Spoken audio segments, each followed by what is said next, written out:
आज रामायण कथा में अलभ्य अस्त्रों का दान। बोलो जय सिया रामचंद्र की जय। अलभ्य अस्त्रों का दान। मार्ग में एक सुरम्य सरोवर दृष्टिगत हुआ। सरोवर के तट पर रुककर विश्वामित्र ने कहा, हे राम, ताड़का का वध करके तुमने बहुत बड़ा मानव कल्याण का कार्य किया है। मैं तुम्हारे इस कार्य पराक्रम एवं चातुर्य से अत्यधिक प्रसन्न हूँ।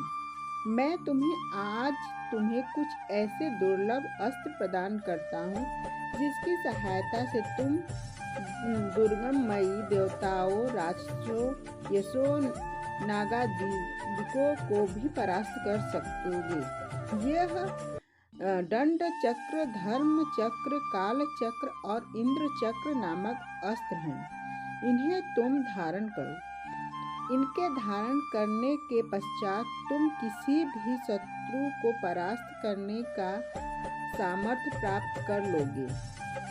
इसके अतिरिक्त मैं तुम्हें विद्युत निर्मित वज्रास्त्र, शिव का शूल, ब्रह्मशील, सिक और समस्त अस्त्रों से अधिक शक्तिशाली ब्रह्मास्त्र देता हूँ। इन्हें पाकर तुम तीनों लोकों में सर्वाधिक शक्ति संपन्न हो जाओगे। मैं तुम्हारी वीरता से इतना अधिक प्रसन्न हूँ कि तुम्हें प्रचंड मोदकी और शिखर नाम की गदाएं प्रदान करते हुए मुझे अत्यंत हर्ष हो रहा है। मैं तुम्हें सूखी और गीली दोनों ही प्रकार की असनी और पिनाक के साथ ही साथ नारायण शास्त्र, आग्नेय शास्त्र, वाव्य शास्त्र, है शिरास्त्र एवं कौच अस्त्र भी तुम्हें प्रदान करता हूँ। अस्त्रों के अतिरिक्त मैं तुम्हें कुछ पास भी देता हूँ, जिसे धर्मपास, कालपास एवं वरुण पास मुख्य हैं। इनके पासों के द्वारा तुम अत्यंत फुर्तीले शत्रु को भी बांध कर निष्क्रिय बनाने में समर्थ हो जाओगे। राम, कुछ अस्त्र ऐसे हैं जिनका प्रयोग असुर लोग करते हैं। नीति कहती है कि शत्रुओं को उनके ही शस्त्रों से मारना चाहिए। इसलिए मैं तुम्हें अस्त्रों द्वारा प्रयोग किए जाने वाले कंकाल, मूसर, घोर कपाल और किंगड़ी नामक अस्त्र भी देता हूँ। कुछ अस्त्र का प्रयोग विद्याधर करते हैं। उसमें प्रधान अस्त्र है खड़ग, मोहन, प्रस्तापन, पश्मय, सौम, वर्षण, संतापन, विलापन, मादन अस्त्र, गंधास्त्र, मानवास्त्र, पैशाच, तामस्त्र और अद्वितीय सौमनास्त्र। इन सभी अस्त्रों को भी मैं तुम्हें देता हूँ। ये मौसलास्त्र, सत्यास्त्र, असुरों का मायामय अस्त्र और भगवान सूर्य का प्रभास्त्र है, जिन्हें दिखाने मात्र से शत्रु निस्तेज होकर नष्ट हो जाते हैं। इन्हें भी तुम ग्रहण करो। अब इन अस्त्रों को देखो। ये कुछ विशेष प्रकार के अस्त्र हैं।